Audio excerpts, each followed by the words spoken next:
វីដេអូហ្នឹងហើយយើងមកចាំបាទ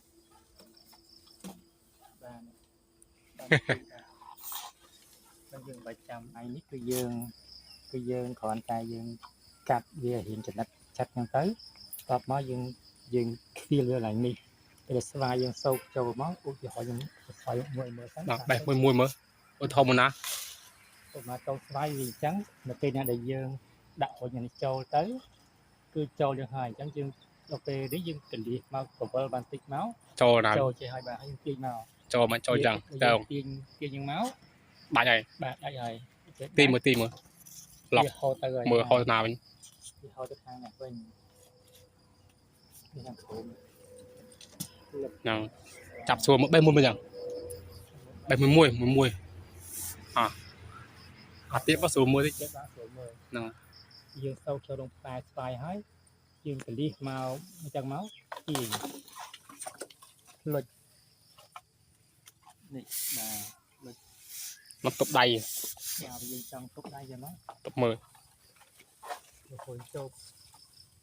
ទៅណានោះរៀនចូលទៅណាចូលផ្លែយើងហើយយើងទាញដៃទប់នេះទាញដល់ទាញមកនេះផ្លែស្វាយអូខេអានេះបាទអូនេះទៅយកទំហំនេះអស់ចិត្តទំហំនេះ75មានថាវា7ខឹងកន្លះតែពេលដែលយើងចង់ធ្វើតពួកបេះស្វាយជួបបាទ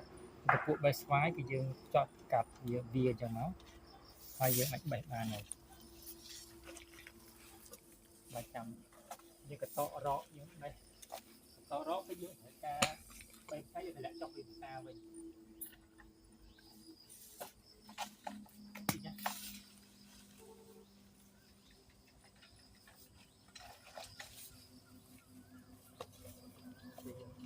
រឿងនគរមក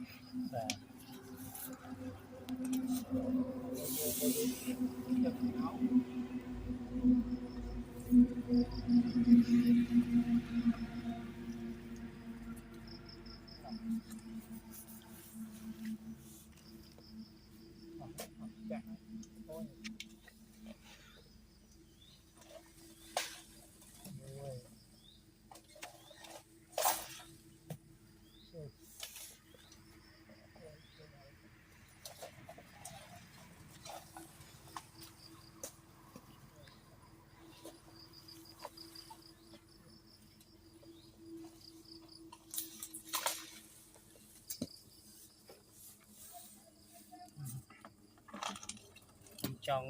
10ខែអ្នកតាក៏បានដែរ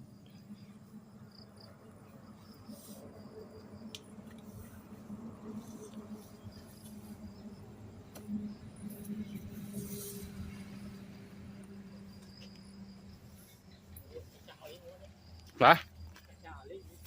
ចា